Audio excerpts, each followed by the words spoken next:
I've seen this sport change a lot. It's just too fast for me now. I used to come to Super League 2018, 2019, and I was like, well, if I don't have a puncture, I'm gonna win this race most likely. And now it's like, I need to have a good day to be in the top 5. You know you have it, but between knowing it and doing it, that's a big difference. It's been a rough time. I wasn't sure what I wanted to do, if I still wanted to continue racing and everything. It took a lot out of me, and what you need is those lows to really build characters and make sure that you never get back to it. And I remember one guy working at the federation, and he just showed up and he said, oh, if you get beaten, that's because you don't train enough. That was really something that switched my mindset off. Nobody's gonna pick you up from your bed, and that's just your future is what you do and what you do with it. And if there's one advice is take everything you can take, because you'll cherish those moments when you were holding the tape, when you were doing the podium, champagne shower, and this will come to an end. Sport is business. There are feelings, there are people that are lovely, but being cool doesn't fill my fridge.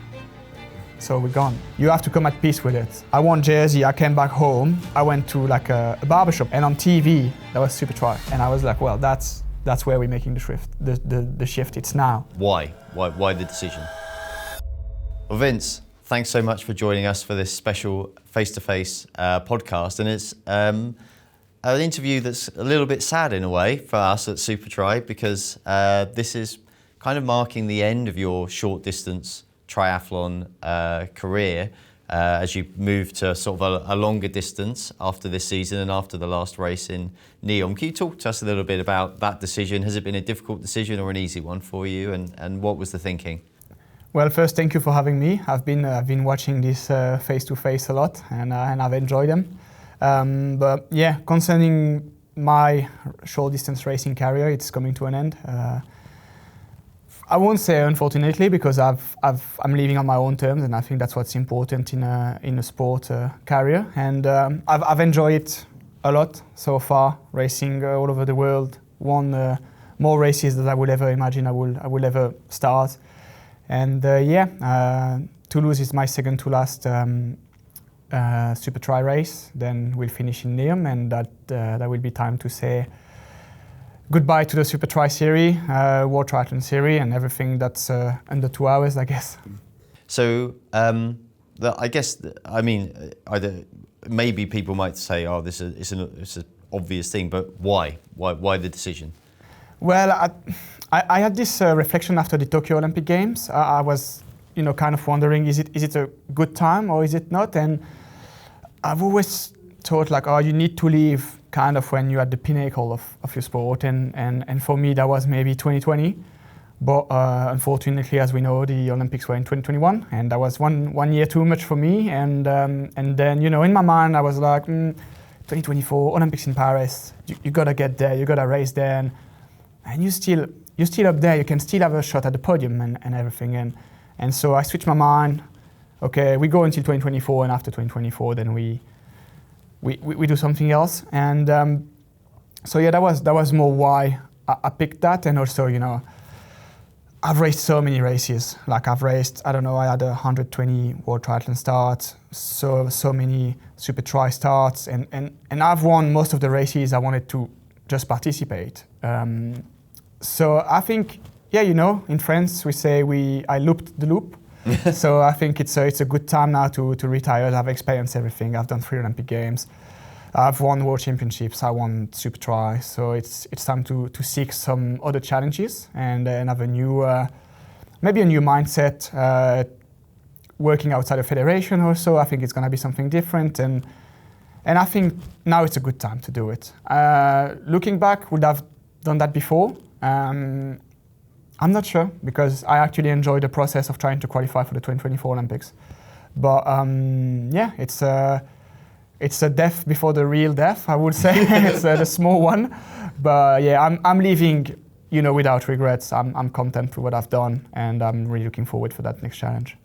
Yeah. I guess as well, it's like, is there a reflection on how the game has changed as well? Like when you're racing now, I guess in the middle of a SuperTri series, has it moved on? Has the standard moved on? Well, our sport evolved like crazy. I've been lucky enough to race every single Olympic champions. I've raced all of them since the the triathlon was introduced at the Olympics. So I've seen this sport change a lot, and I've seen the profile of athletes. And of course, we had, for me, 3 people kind of changed the game: the Brownlee brothers and Rafi Gomez. I think they were the one that said, "Okay, now let's swim, bike, run all out and see what happens." And I think that was really the switch. And I'm really grateful that I was part of that. I was there. I witnessed it, and it ended so many careers because people could not follow the pace. And I'm now the oldest on most of the start lines. When I race, some guys are 10, 12 years younger than me. Fanny is racing, she's 16. She's almost 20 years younger than me. So yeah, it's not the age, it's not that pushes me out, but it's more like it's just too fast for me now. You know, I used to come to Super League 2018, 2019, and I was like, well, if I don't have a puncture, I'm gonna win this race most likely. And now it's like, I need to have a good day to be in the top 5. So it's a different mindset, and I still enjoy being there. I love the company of the guys, and it's great to be around these guys. But it's just not the same thing when you show up to a race for winning it, and when you show up to just like finish in the top 5. You know, it's not like I've been always there to win, and I used to say you can't pet a shark, and I think that's the mindset I'm in. So you know, finishing 5th, it's not really my jam. So I need to switch distance and go to something I can actually be more an actor than a spectator. So in terms of when you look at, I'm sure you analyse your performances and your statistics in great detail. Are you getting slower with age, or is everybody else getting faster and you've kind of stayed consistent? Yeah, it's a really good question.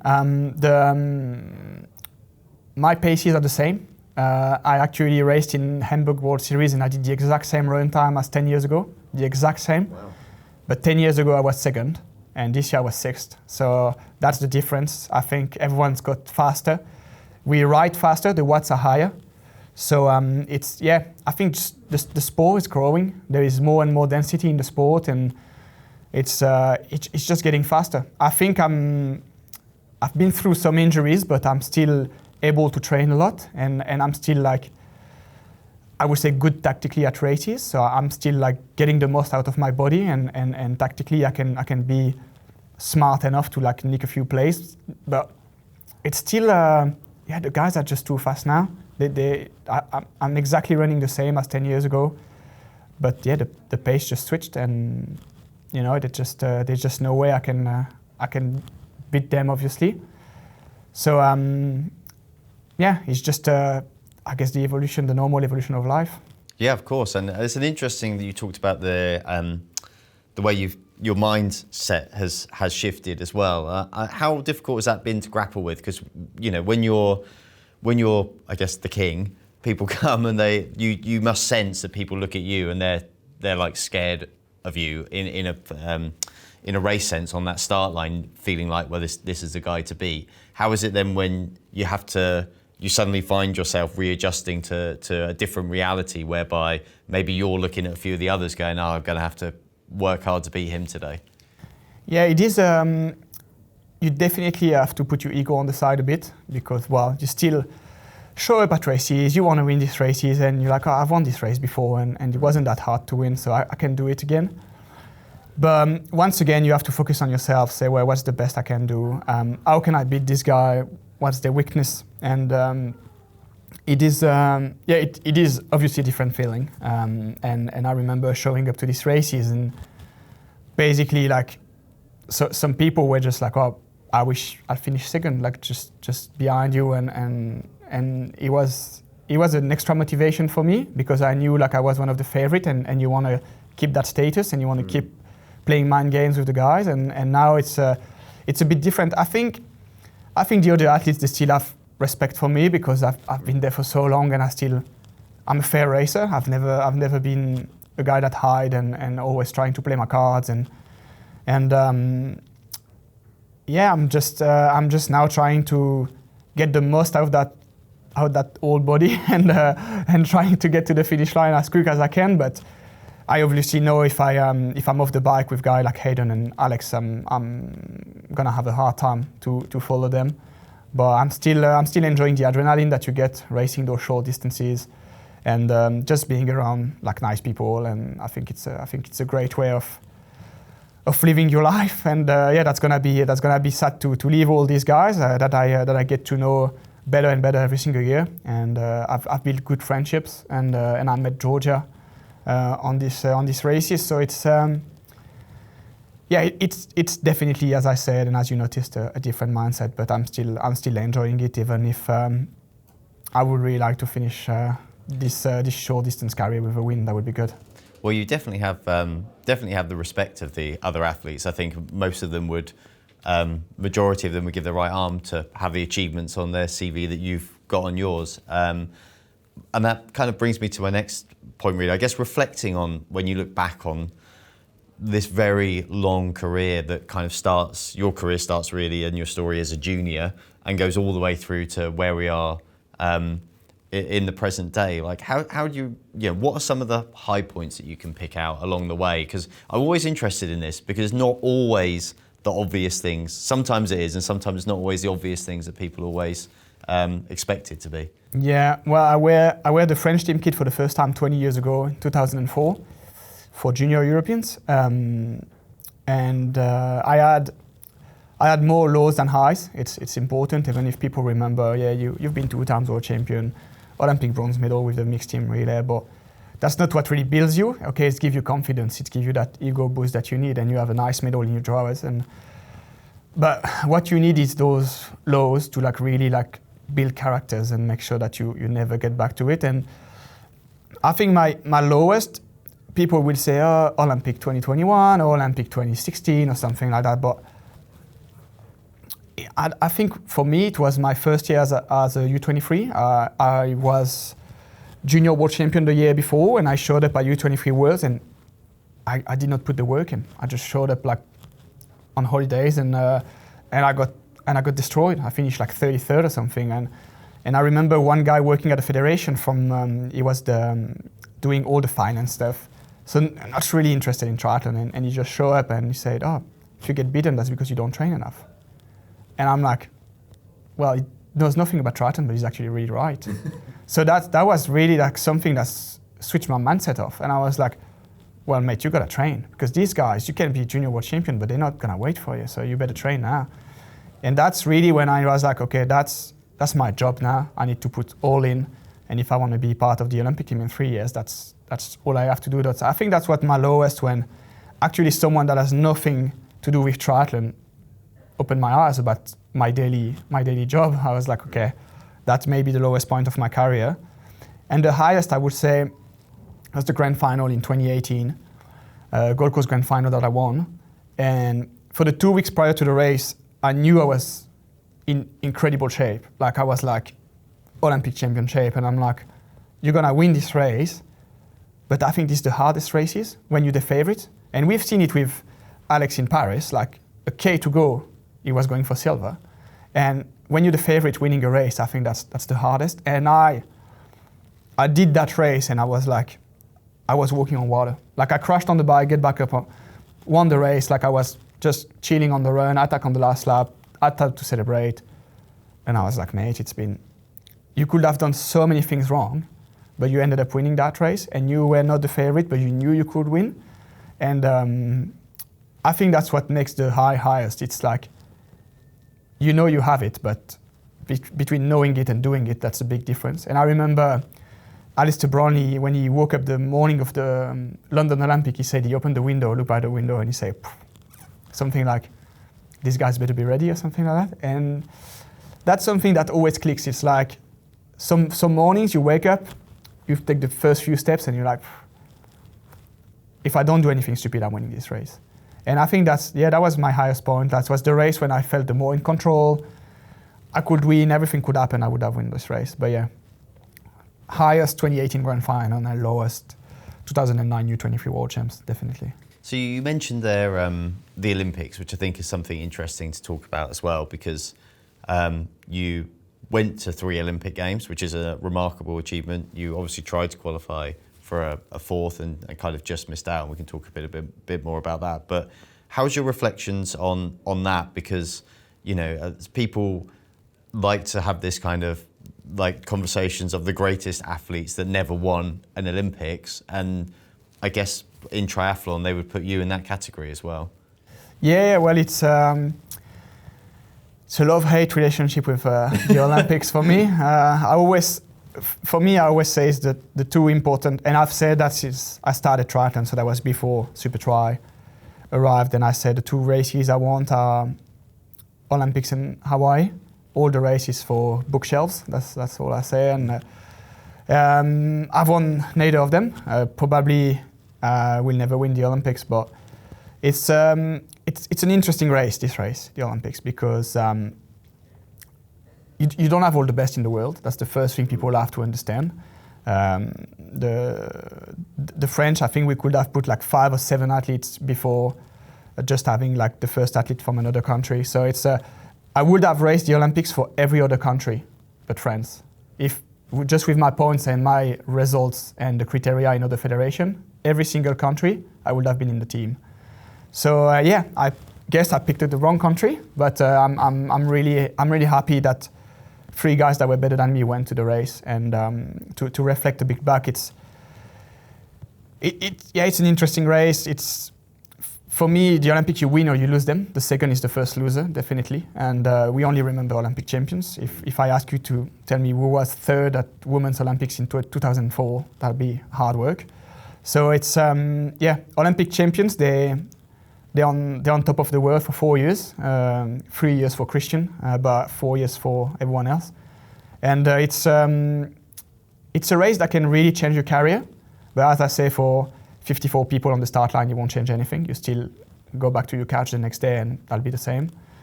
So that's definitely a race I would have liked to win. And I really respect every single Olympic champion. I think Alex is a really good ambassador for us, for our sport. Cass is the same. Winning the Olympics in France when you're French, it's amazing. And I think they both put in the work to win these races, and they're great ambassadors for the sports. And at the end of the day, it's what's most important. It's not who was the best on that day, but it's growing our sport. And I believe having people like them that are good, like they have good relationships with people. They can chat forever. They're really not out there, but they can express themselves, and I think that's great. And they have goodwill to like share the words about triathlon, and I think that's what's most important. Like an Olympic champion will have great recognition, not only for his achievements like sport-wise, but also just all the sportsmanship and stuff that comes around. I think that's the most important, and I'm actually really grateful that's Alex and Cass for the next 4 years. Yeah, you mentioned earlier Tokyo, and I'm keen just to kind of get your reflections on that as well. I mean, it felt to the outside world 2020, if you'd have turned up, it's a bit like you talked about the Gold Coast 2018. You were the man. You had this aura of almost, unbeatability, if that's even a word, about you. And then COVID happened, and we all know what happened. And that period of time from when the Olympics was meant to happen to when it did happen is a long time in an athlete's career, and even more in this crazy situation the whole world found itself in. Did it take you a bit of time to kind of come to terms with that, and then sort of almost wrestle with, to a degree, the unfairness of it? Yeah, I mean, it is. It's been a rough time. The end of 2021, I wasn't sure what I wanted to do, if I still wanted to continue racing and everything. It took a lot out of me, and 2019, 2020, why especially 2020, it was just crazy. I was just like, as I say, just showing up at races. Like, I did a World Cup in Spain, and an hour before I was eating tapas on the plaza, and I just showed up and won the race. And I was just having fun winning races and just racing everyone. And Alistair was back in the game a bit at the end, and I enjoyed racing with him. And now it was great. I was like, well, I'm there, and more than winning races, I'm having so much fun. Like, that was the thing. And then, well, they decided to postpone the Olympics, and that did not really affect me. I'm like, well, I'm not doing anything special. I can maintain that for another year. And then, well, obviously, a few things happened on my personal life and everything. I got a bit like, sidetracked and got a bit of an injury, tore my calf, and then you go into the mindset of you see all your mates training for the Olympics and you're not doing the training, and you go on altitude camp and there is even more people training for the Olympics and you're like, wow, I'm so late, and then you want to catch up on it, and it's kind of a vicious circle when you're like, wow, I need to train more, and it gets into your head, and I just showed up there and I wasn't ready. I just wasn't ready for the race, more physically and mentally. I just wasn't there, and I obviously did my best. I ended up 13th,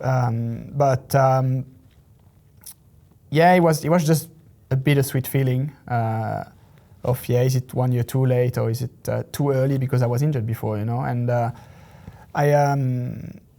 wanted to keep racing. I just wanted to go and keep racing to forget about it, and then SuperTri was actually really good because I could still race after that, and that was obviously a rough time, but I've got good support, and everyone was around me and helping me, and the same people that were actually around me during the selection this year. So that was rough, but at the end of the day, sun will shine the next day. You still have to wake up. Nobody's gonna pick you up from your bed, and that's just your future is what you do and what you do with it, and the problems are just how you deal with them, and nobody's gonna do the work for you. So what I'm good at is swimming, biking, and running, and I can't do that from my bed. So I guess I better get up and train. It's crazy though, isn't it? It just really underlines the fragility of an athlete's career. Like, you get so little time at the peak, really. It might feel like a lifetime when you're there, but it's in a blink of an eye, right? It's every time I see, the current guys winning races, Alex Hayden, Leo, or on the women's side, Cass, Beth, Georgia. If there's one advice is take everything you can take, because there'll be this, it's gonna come over time, 3 months, 6 months, but that's gonna decline, and that's gonna stop at some point, and you'll cherish those moments when you were holding the tape, when you were doing the podium, champagne shower, singing your anthem. You take it for granted sometimes, and even if you say so, you're like, yeah, well, I keep working hard, and that. It doesn't matter. You can work hard. There'll be younger people coming, and this will come to an end, and make it your end, because that's the smoothest way to make it happen. But you'll get beaten at some point, and by people that you think will never beat you, and they still beat you. And yeah, enjoy it to the fullest. Take everything you can take, because these moments, they don't last forever. And it's when it happens, it's really hard, because you're losing everything you worked for, like the wins, the racing, and everything, being at the front and actually having an impact on the race. Everything slips out of your hands, and you realize that you don't interest as many people as you would interest before. Like, it's not the same. Your phone is ringing less. You don't have those opportunity of sponsors or appearance or stuff like that, and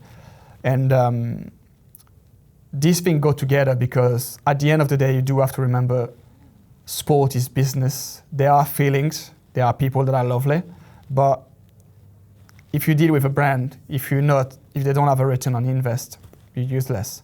So you can be really good friend with the guy at marketing, but his job is to make money, and you are basically money on legs. So if your legs don't work anymore, then forget about it. And you have to come at peace with it. Like, some people have big issues with that. They say, oh yeah, we had a good relationship, yeah, but end of the day, cash is king. That's all they want, and that's on the other end all you want. So you do have to remember that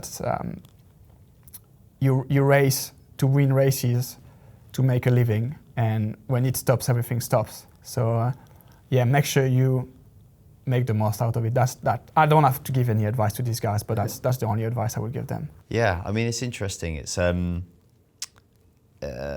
you feel like all of that is a reflection that you've been able to have recently? Because I feel like, having known you for a while, you even in your pomp, you were when you were kind of almost unbeatable, you were more reflective. And I wonder if, obviously, your good friend and Lauren Vidal passed away, and I felt like knowing you that kind of also had an impact on kind of understanding what this is, and that this is enjoyment, it's sport, it's business, but it isn't everything in life. Yeah, no, it's important that you got something outside of triathlon, and also you're really aware of the world you're living in. It's all fun, and it's even more fun with social media. You think everyone has the perfect life, and I remember an athlete not long ago told me, "Oh, this girl, I want her life so bad, it's so good," and I'm like, well, to know her, I don't think she's that happy. But yeah, social media are amazing, but I don't think she's that happy. So it's a lot of appearance, like a lot of like facade and stuff, but at the end of the day, we train 5-7 hours a day to make a living. We travel the world. I was in China 5 days ago. I'm here now. I'm going to Saudi Arabia in 2 weeks. I race in Bahrain at the end of November. It's a lot to take, so people think, oh yeah, it's nice. You're flying business class and you go there and there. It's super cool, but man, if I can avoid going to China and spend more time, I haven't been home for 2 months. I've been home for an hour 2 days ago, and that was it. So it is, yeah. I like Alex's bio quote: "Life is long, but life is short." I think it's a good one, and enjoy it as you can. I mean, as you said, I've lost a good mate in the end of 2015. That was rough, and I think now when I reflect on where the sport is, where my federation is, I think Laurent would have been a really good mentor for us, and he answered most of my questions. Like when I was asking stuff like random things like bike equipment, finance advice, tax advice, he was always sharing. And I think that's what we missed a bit, like having someone to like help the upcoming, to like tell them what to do or try to like help them. And I think that's where triathlon should try to go, having some sort of mentors inside federations, inside teams. You see here for SuperTri, we have Team Don or Maka or Non-Stanford. They all have been there. So if athletes have questions, I think it's really good to have these people around. So Laurent was that kind of person for me. I mean, I raced with him. I raced the Olympics with him in 2012. I spent he taught me English. That's how I learned English, is spending 3 months with him in Christchurch and his girlfriend back then, Andrea. So he was more than an athlete, more than a partner, and also he was the first one in France to understand that you have to outgrow your sport and go with bigger brands that are non-endemic. Don't stay with the sports brands because everyone goes there. It's a limited market. We're still a niche market as triathlon. But you do have to like sign contract with big brands. That's where the money is. That's where we want triathlon to go. And I remember him saying, triathlon is not a cheap sport. And he one day showed up at a race with no sponsors on his suit, and he said, I just need one sponsor that pay for my living, and that's it. I don't need 10 of them because I don't have time to do appearance fee for 10 of them. So I just need one. And that reflection, I was like, but you're so right. Like it's where we should go. We should not be cheap. We should because we train so hard and so much, and we're getting great exposure, and literally triathlon is the new marathon. Everyone wants to do a triathlon now. Like you talk to someone, oh yeah, my brother-in-law did a triathlon and he's so proud of it, talks about it to everyone at dinner. So we're growing, and we have to like jump on the train and make sure us as elite athlete, as the pinnacle of the sport, where we like broadcasting and everything, we on TV, we have to make sure that we show the people triathlon is actually a cool sport, but it's actually a professional sport. And that's where I think SuperTri also has the good mindset. And Laurent proved once again that he knew where he was going, but he got stopped before he could actually achieve everything he wanted. And he's still now a good inspiration. I still think about him like sometimes, what will Laurent do now? And yeah, I'm just really sad he's not there just to have a few chats with the new athletes now. I think it would be really great to mentor them. And when people sometimes tell me, like for the Olympics, my non-selection, they were like, oh, you're a good example for triathlon in France and this and that. You're moving people. I'm just like trying to replicate what Lauren did and what someone did before him, and we're just a legacy. We haven't created anything, but we just choose a path that's about sharing what we're doing, and try to inspire people to do the same or similar, or not even the same, but just try to move them and take them outside and kids to exercise and stuff like that. I think it's more like, it's where I want triathlon to go, and yeah, I've been inspired by Lauren, but I just think it's, I'll have to pass this legacy to someone at some point, and I hope one of the French athletes that are coming are gonna be in the same mindset, because we do have to keep growing our sport for sure. That's an interesting segue, I think, into chatting about how the sport perhaps has developed in the time that you've been racing. There's still a long way to go in triathlon, I think it'd be fair to say, but there's been a lot of change and there's a lot of different things happening. How do you reflect on, kind of as you leave short course racing in particular, where it is from where it was and what you think the future of it is? Well, we do have a lot more races now. The calendar is you can race every weekend for the Warrior now. It's getting crazy. You do have all the distances.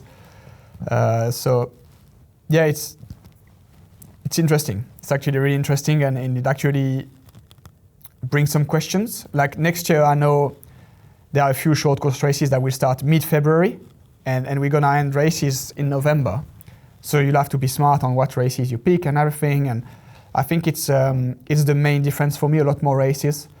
The density of athletes is also getting like a lot closer, and we do have now a junior race, like junior Conti Cups and things like that we did not have back then. When I was a junior, you go from junior to racing elite. Like there was no U23 races. It was just like, okay, you're junior, you're gonna race Olympic distance now. That's it. And now the kids, they're like 20, 21, 22, they haven't raced an Olympic distance yet. And then the gap is too big to go to like the actual, like real men racing.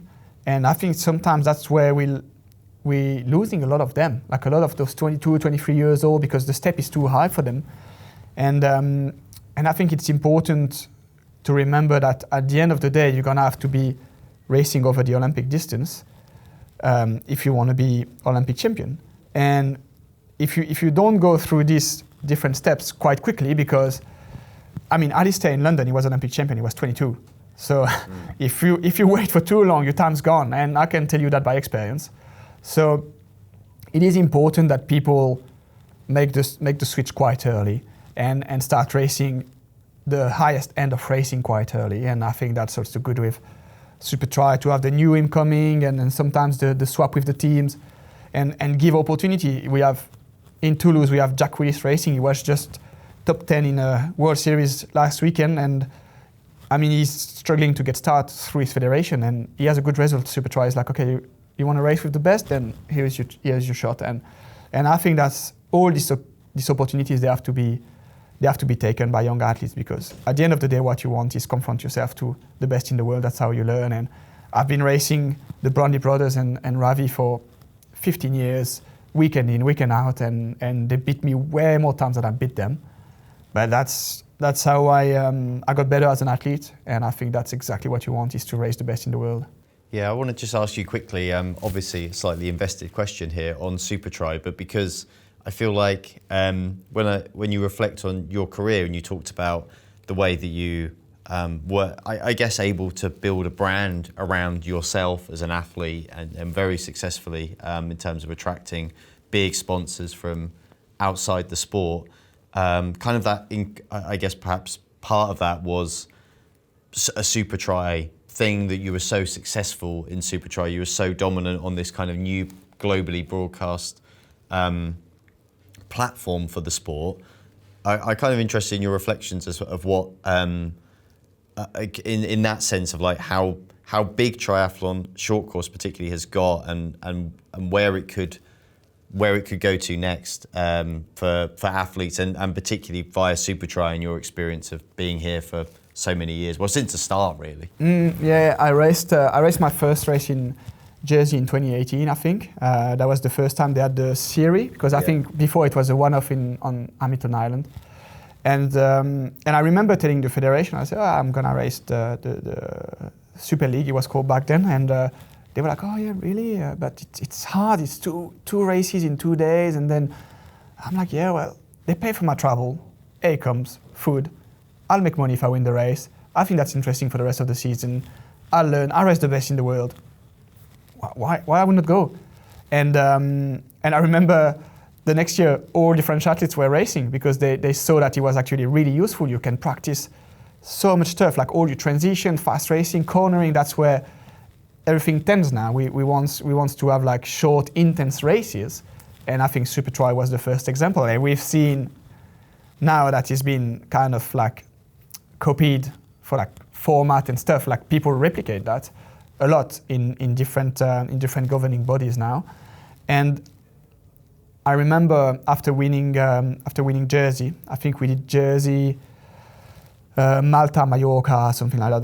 That was like 4 races, and I won Jersey. I came back home, and I went to like a barbershop for a haircut, and on TV that was SuperTri, and I'm like, well, I've never seen triathlon on TV for free, and not even like me racing, and not in a barbershop. It's usually always like football and stuff, and I was like, well, that's where we're making the shift. It's now, and I was like, this is when I need to capitalize on sponsors and exposure, because if this thing is in a barbershop, that means everyone that's about triathlon seen it, and I mean that all the guys that are like, I don't know, in an airport or something, like they'll see it on TV, and that's where with my agent we're like, we need to really pull the trigger on everything now. We need to like up the contracts, put prize money on Super League from the sponsors, and yeah, the exposure was great. We had free content to share from SuperTri.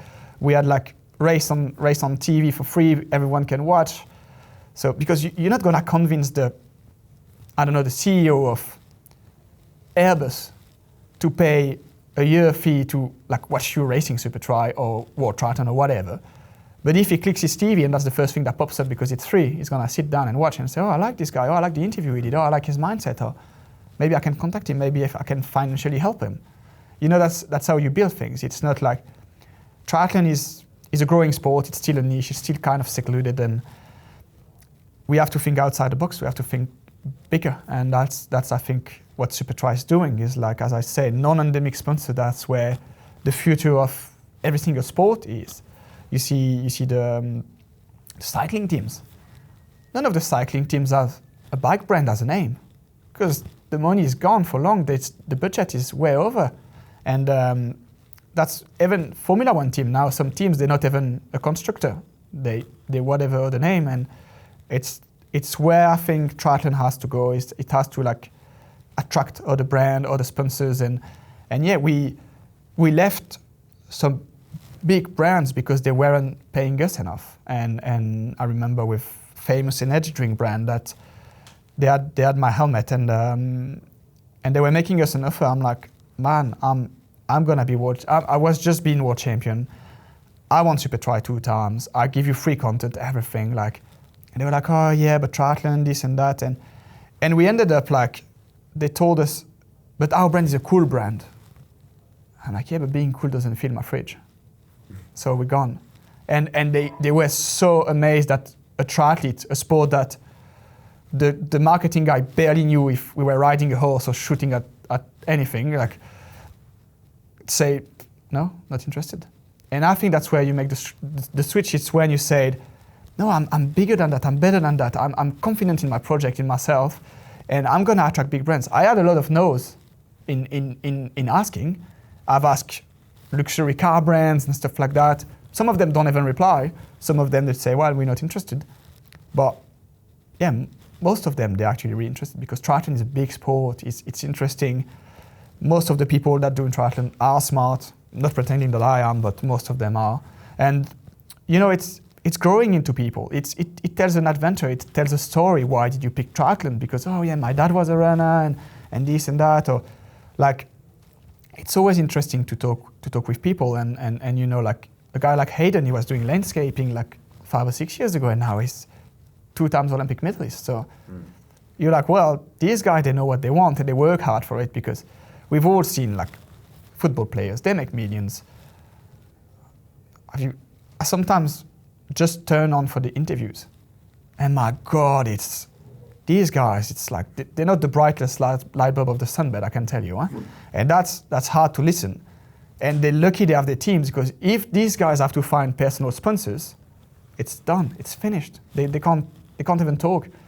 So I think it's where, again, I don't give advice to anyone, but we know what racing is. We watch races. We know, like, we've seen people swim, bike, and run. Tell a story. Tell your story. Tell what you're doing. What's the behind the scene? Where do you live? Why do you live here? What do you do day in, day out? I think it's more interesting. And I was talking with, we have a really good para triathlete in France, Alexis Anquincan. I think he's 2 or 3 times Olympic champion. Machine. And I was like, mate, no offense to you, but Paralympic races are really hard to watch because there are too many things happening. You have like delayed start and this and that. So the first guy that crossed the line is sometimes not actually the winner. So it makes it really chaotic to watch. So you're gonna lose viewers because of that. So you do have to tell your story. People have to learn to know you because you're actually a brilliant guy. You're really smart. Your story is amazing. You got wife and kids, which most of us don't. And like when I talk to you, I don't care what training you did yesterday, but I want to know like what you did with your kids, what you're doing on a daily basis, how you deal with your handicap at home, you know. And I think it's what we need to do in triathlon because most of the people are really interesting. Like if you actually talk to them, some of these people, they're genius. Hugo Malner went to Harvard. Like it's insane. And how many sports can you say that? So I think it's where we should go. Because racing is racing. There are thousands of sports that people can watch and enjoy, and some of them more mainstream. And we'll never be as big as F1 and all that. But you pick up F1 drivers because you like his personality. Like a lot of people are fan of, I don't know, Yuki Tsunoda. He's not the best driver, but he's actually super funny. And that's how it works. And I think in triathlon we do have to build the same. And some people, they're a bit shy. They're like, oh, triathlon is small. People don't care if I do this or if I do that. No, people care. People want to know more about you. You will be surprised to learn how many people listen to the interviews post-races. And some people, they don't care. Some French, I get so mad at them because they barely speak English. I'm like, come on, it's part of your job. Speak English. People will get involved with you. They like your personality and they'll contact you, they'll support you. And some of these people, they might be billionaires and they want to help you. And you know, if you can't show it, if you can't talk to people, this will never happen.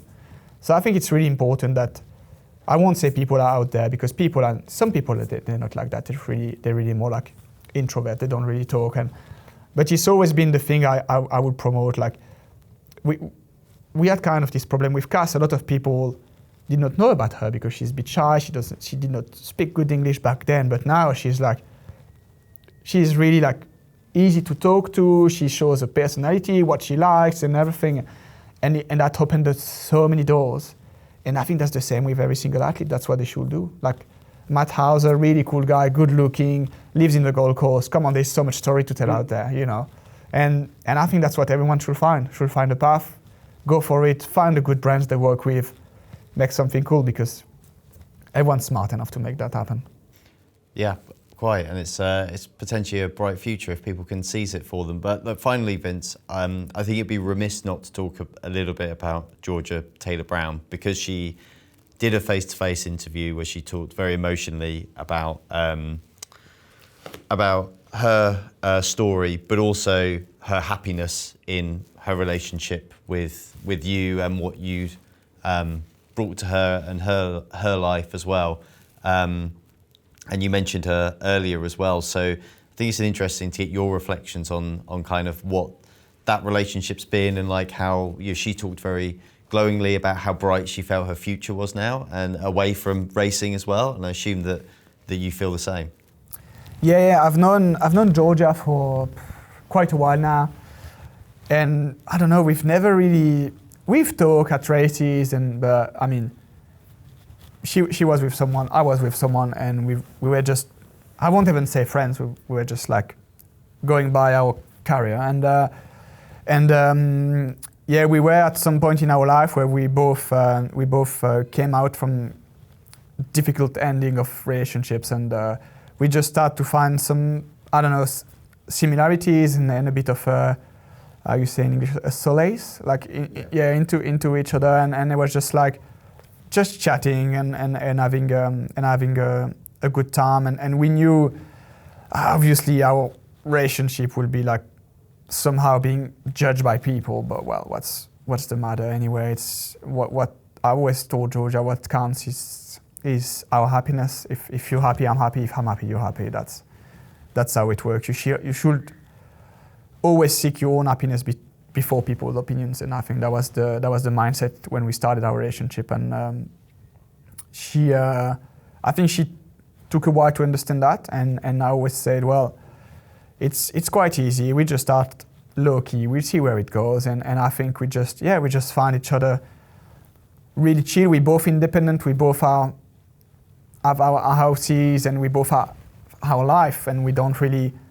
At the start, we did not need each other. We did not have to move into somewhere together. We did not have to I don't know. It was just like we do our life, and if we connect at some point, that's fine. And then we realized that it was working really well, and yeah, we got to spend more and more time together, and yeah, it's really good. I'm really happy with Georgia. She's been really good. She's really took a lot of stress out of me about caring about things and stressing about some stuff, and she's even about training. She's a lot more relaxed and a lot more keen on adventures, when I was a bit more yeah, I know a 90-minute ride, and that's the 90-minute ride I'm gonna do.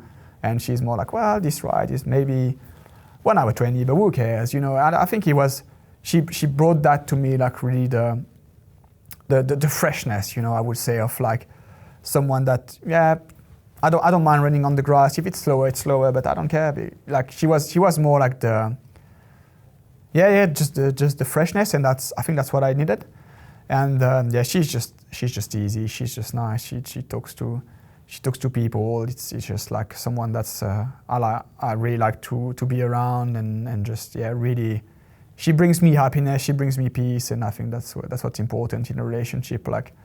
We can also talk, which is really good. I think it's the thing. It's we don't, if we feel that we disagree on something, we'll just say, okay, we talk about it. There's no need to argue.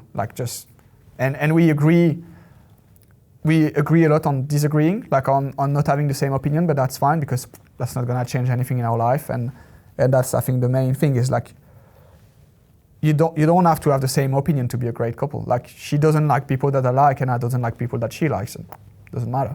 It's fine. And I think when you understand that this feeling is way above being right or being wrong, because at the end of the day, if you can't really get along with someone that you're supposed to spend the rest of your life with, nobody wins. So I think that's great. It's working really good, and I have to say I have a hard time going to Leeds in the winter. I spent last December there. That was rough. That was a real test. She told me afterwards. She said, "Oh, if you stay, that means you really like me." So yeah, that was rough for me. But yes, she's coming to live in Girona at the end of this year. So we'll spend more time together. We have a few exciting projects, so that'll be great. I think she'll make the switch to something different than triathlon, and I'll obviously switch to longer distances. So it's both kind of pivot in our lives. But yeah, I'm really excited actually for the future with Georgia. Well, look, Vince, appreciate all of the time you've given to talk us through. I take the liberty to speak on behalf of the entire short course triathlon community to say we're going to miss you and your presence greatly, and you've really helped shape and form the future of the sport, and for that the sport owes you a great debt, but you're in a great place in life, and I wish you all the very best for the next chapter. Thank you, Adam.